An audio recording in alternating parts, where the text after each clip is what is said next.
Here we go. Hi, I'm John Solari, the host of The Method Actor Speaks. And today we have a very lovely guest. I'm going to introduce yourself. Robin Pachino. and Pachino. No relation to Al. No, but that was how I picked my name. How I picked my name was my agent asked me for a name, and the TV guide was going, and it was a movie with Robin Williams and Al Pacino. Really? Yes. And so Robin Pachino was born that day. And actually, Al comes from my neighborhood. Oh, In the wow. South Bronx, and we're members of the Actors Studio. Oh, great. I've been around now, so that's great. He's a great actor.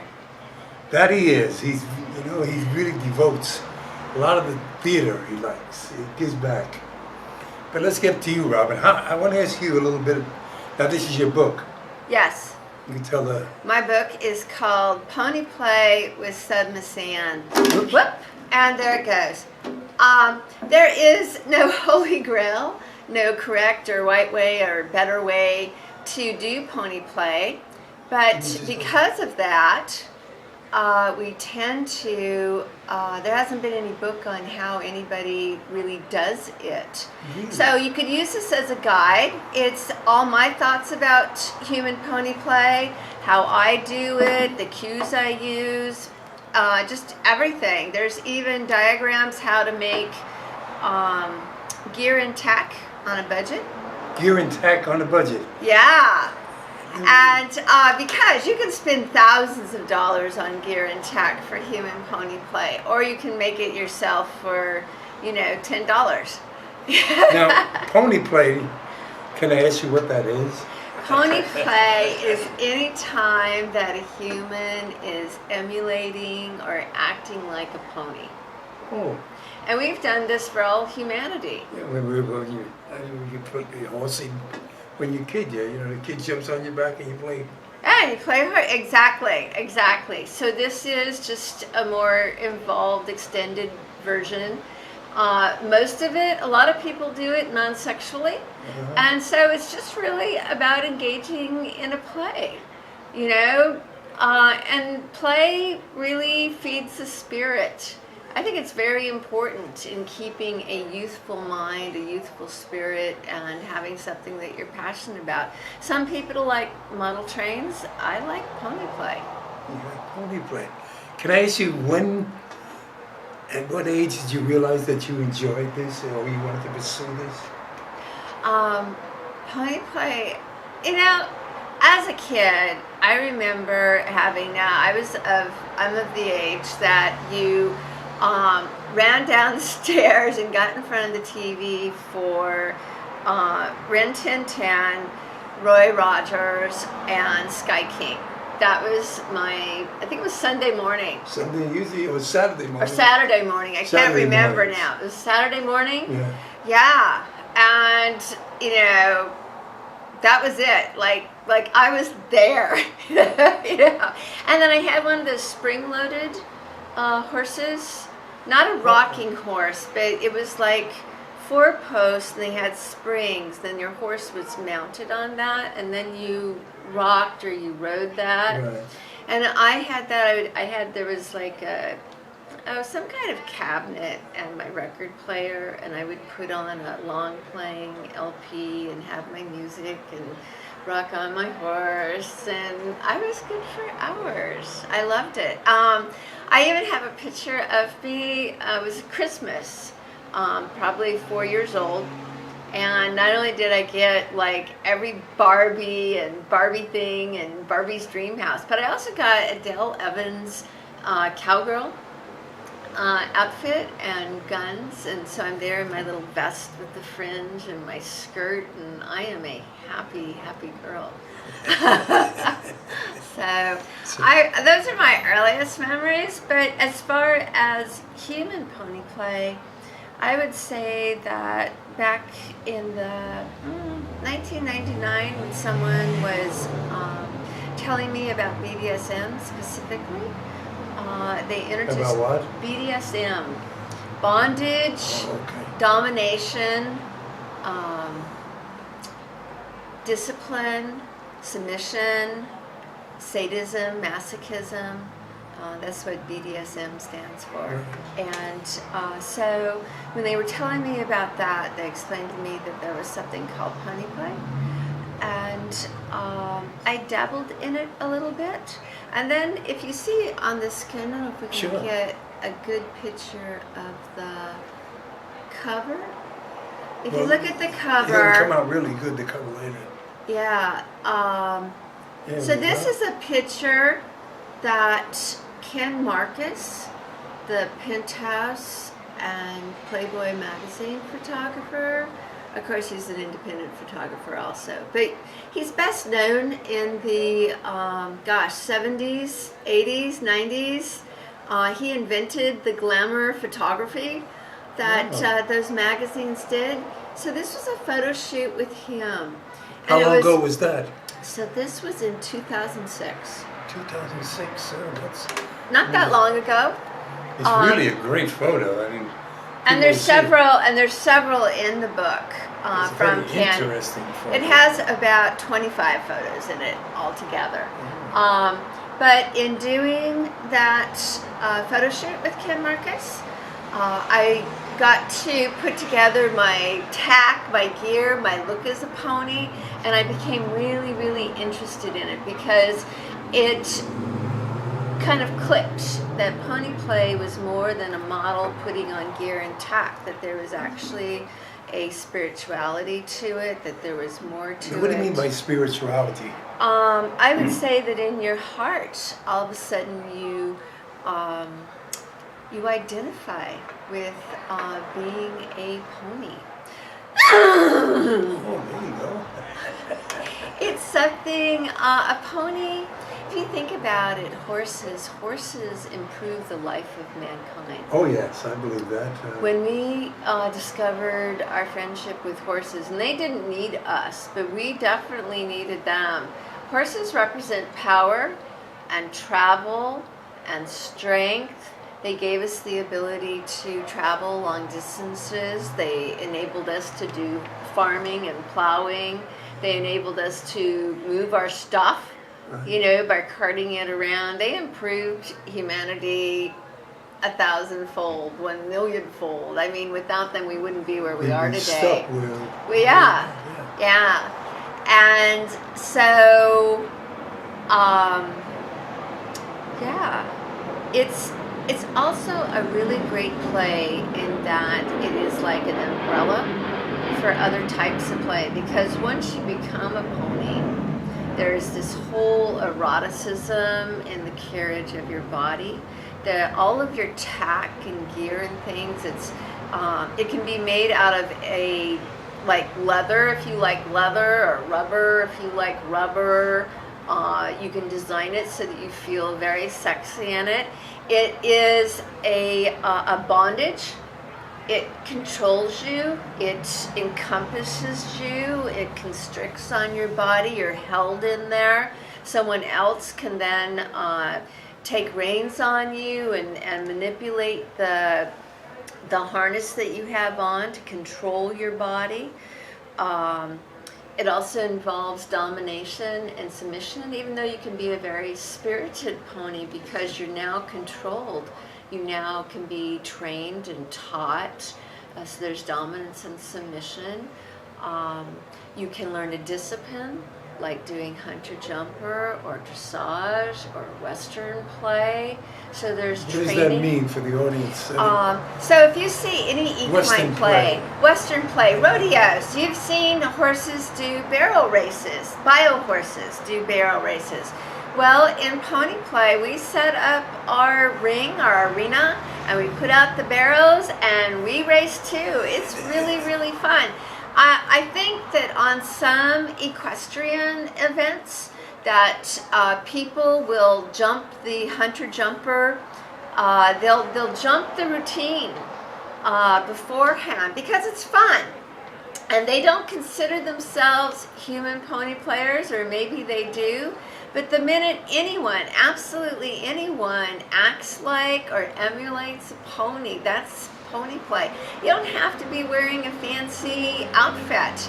Although wearing the fancy outfit definitely adds a great dimension to it. It's just really, really fun, and I enjoy it, and I feel very sexy when I do it. And you have, how many outfits do you really? Oh my gosh, I am like the fashionista at pony play. Most ponies will develop one look, but I like fashion, so I never could, settle on one. I have like an American cream that I wear to the Palm Springs Pride Parade. So that is, sort of a combination thoroughbred draft horse, more agile, but still has all the feathering of like a Clydesdale. I also do like a Rocky Mountain pony, which has more of a coppery kind of skin, but the flaxen hair. I've done a fantasy pony, like a robot pony with the metallic, silver skin and metallic harnessing and bridles and things. And so I've done like several looks. But my inner spirit beauty is always the same. I know other people that also have like multiple pony personalities. So there'll be a zebra, and there'll be a really wild zebra, and then they'll have a really calm pony, and then maybe they have another like really wild, draft horse or something like that. I don't know. So there's some people who have multiple pony personalities. I always have the same personality. I'm always beauty, but I'm sort of like a horse of a different color. I just change my looks. So. Now, do you do this with, are you married, may I ask? Oh, no, I'm not married. I was married. That's what I mean. I was married for a little bit. Weren't we all married for a little bit? I never tried it yet. You never tried it? Well, some people weren't. No, I got married way back in the 80s. I was married. I had 2 children. I have... Do they know what you do today? My children do, yes. My grandchildren don't, because they're little. Right. It's not appropriate. Although I play horsey with my grandchildren. Not just, do you dress up? No, I don't dress up. I play horsey with my grandchildren the way every grandparent plays horsey, where you just have a braid and they hold your braid, they sit on your back. Although my daughter will say, she goes, Mom, nobody plays horsey as long as you do. Nobody plays it for hours. Okay? And I'm like, well, I'm just having a good time. It sounds like they enjoy what you do. Yeah. Oh gosh, my children call me, what is it? They explain to their friends that I am free-spirited. Well, there's nothing wrong with being free-spirited. And it's interesting that this, and did your husband, when you were married, so I guess, of course what people would want to know is, when you were married, did you practice this? No, And way back in the... I didn't. Did I want to? I should say, did you want to? No, when I got married, I wanted to... I wanted to be in love and have a family and all those things that people get married for. You can't be in love and to do pony play, of course you can. I didn't know anything about it. Oh, this is interesting. It was upon getting divorced. And so when I was divorced, or getting divorced, I was in that process. And I met someone during that time. Excuse me, I have a really... Sure, yes, please do.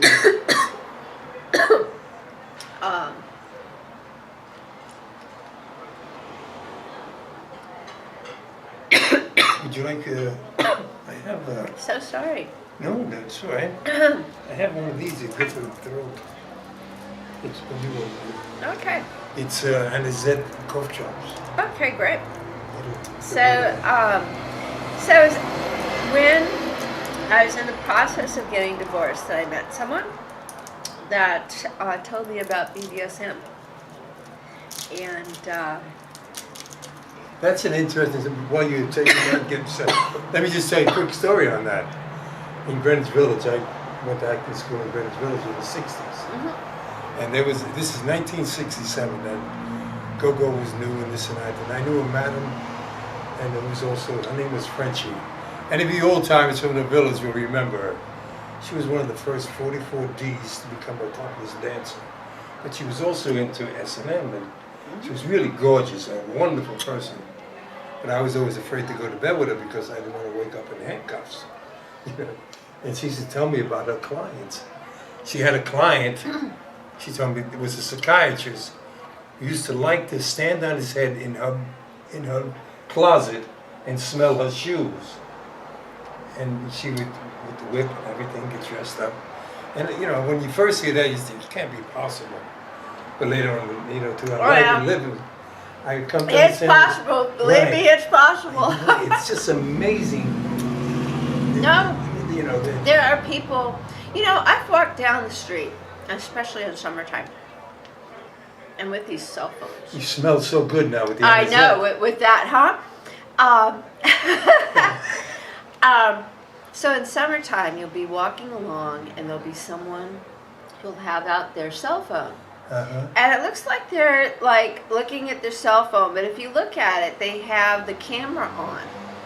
And what they're doing is that they're very discreetly taking pictures of women's feet in sandals because they like women's feet, And it's only since I have an awareness that people are interested in this that sometimes I'll be walking along and I'll be like, oh, well, look at that. You just never know. Now, do you have, I know do you call them clients or people you go see and things like that? I do. I am a professional submissive. That's what I mean. And so I have clients come to me. I work at You can two give dungeons. your website or whatever you want. So it's AskSubmissan. Ask, A-S-K? ASK. And then my handle, my BDSM handle, fetish handle, kink handle, is Submissan. It's a play on the word submissive because my real life name is Anne. And So Robin is not your name either. No. Robin was Robin Williams. Okay. Of the movie. So you took both of them. I took both of them. I took the Interesting. first name of Robin Williams and the last name of Al Pacino. Okay. That's how that name was created. Very So creative. my personal name is Anne, and so it's ASKSUB as in Bravo, MISSANN. Well, it'll go on the show. I'll put it down. Right, for me later. Let me ask you. There's two places in LA that I work at, and Really? I have people come to me. One is called Submission LA, and the other is called the Catsuit Lounge. So one's on the west side, that's Submission LA, and the Catsuit Lounge is in Tarzana. Oh, so you're close here in Tarzana. Do you ever do like burlesque, and does that any of that involve in what you do? Oh gosh. I I've gone to events where Violet Blue is there, and I'm always fascinated by her, and I watch her, and I love burlesque, and I love going to it. I am not a burlesque dancer, but you do watch it because you want to see how that's a tease and denial. Right. And you want to see how it is that you can tease and interest people while being clothed, and how you do that and how you wear that. These are skills. Of course, yes. And it's important because if you start off naked, where are you going to go? I think that the whole idea, you know, the minute that you're interacting with another person, you're in relationship with them. You know, started to say that in a relationship is very casual, actually. And the minute that you're in a relationship with a person, that you're interacting with them, there's all kinds of things that are happening there, and how you move your body, and how you distance yourself, and how you know, take this off or take that off, or being slow, or being a tease, or, oh, even that whole thing. What was that movie with Sharon Stone where she was like crossing and uncrossing? Fatal Attraction, wasn't it? Was that with the famous... Right. The famous crossing and uncrossing of legs. Was it Fatal Attraction? Yes, I think it was. I don't remember. Yeah, it was Fatal Attraction, but that's what the Fatal Attraction was. Yeah. So, yeah. Put her on the map. That was a great scene, fully clothed, and man, you were like so turned on. Yes, and to this day, I mean, she reeks that sex. There's some women. Well, I say burlesque because she's very sexual. You know, erotic. Erotic sexual, yes. Yes. She's very, you know, when you look at her, you know, there's things you want to do to her that you don't want to talk about on camera. But yes, why I brought up the burlesque, it's called the 3 Clubs. It's every Monday night. It's on Hollywood and Santa Monica Boulevard, actually on Vine. It's called the 3 Clubs. It's called Monday Night Teas. Ah. I'll friend you her on Facebook. Lily's. But they have burlesque there every Monday night. Oh wow. And they. Well, that would definitely improve my Monday nights when I'm in town. Well, it's not far from you, from where you live. I'm not going to say that, but I think it'd be you just strike me as. And do you ever think about acting? No, I haven't done any. Have you ever done any, or you have films or something like that? All that I've ever done were I answered a Craigslist ad to do porn. And it was very funny because at the time I had done for 18 years, I owned and I was the premier children's party planner. Oh, really? And so I met a lot of actors and producers and directors. You all saw me in a very different way. And it was called Merry Making Children's Parties from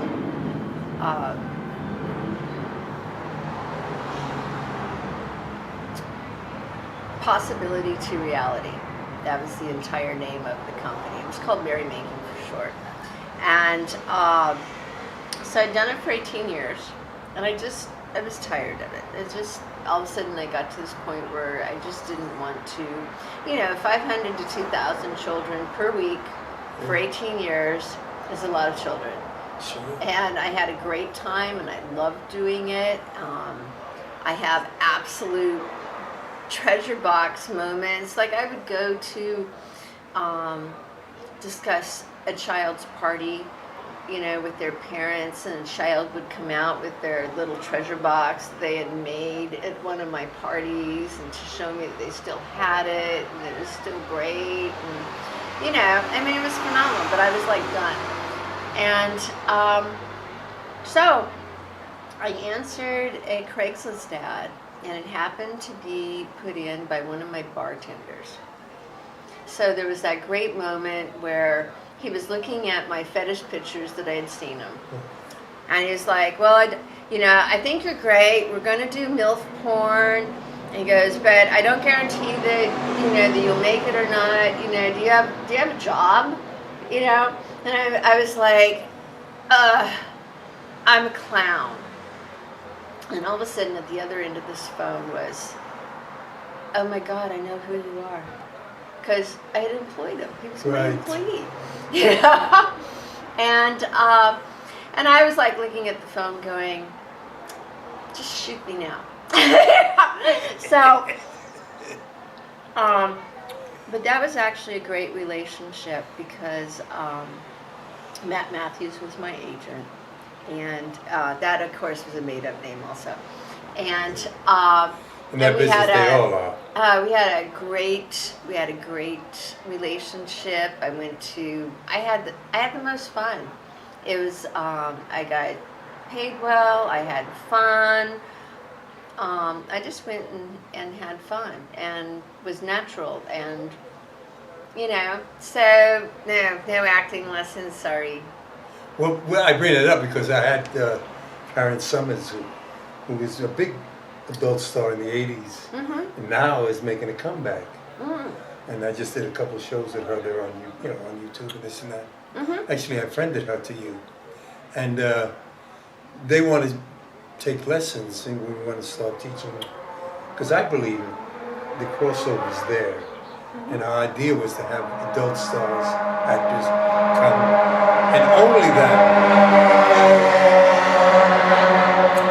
The motorcycles go by. I know, wow. They love to let people know, but I mean only for adult people in the adult industry, so that they would feel comfortable, with their own peers in the craft of acting.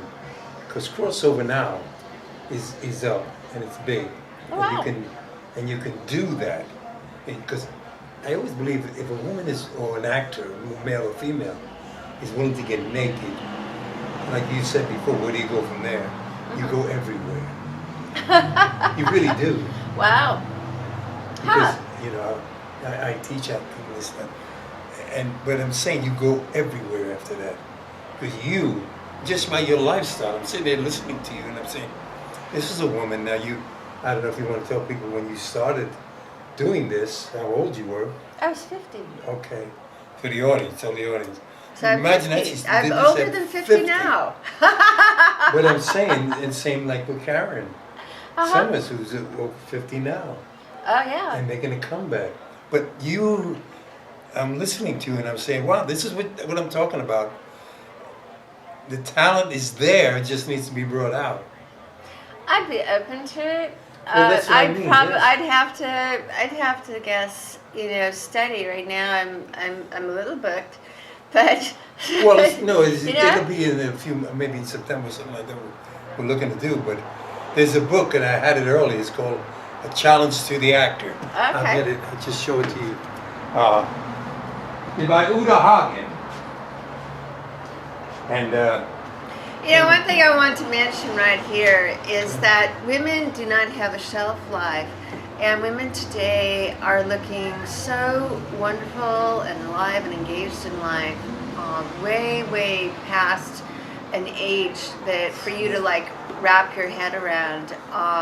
The truth is that I'm about to turn 59, but when I was a little girl, the idea of what you looked like when you were 59 was not this. I had no idea that. You look more like Grandma from the Beverly Hillbillies. Right. That's what we thought, and that's not what women look like these days.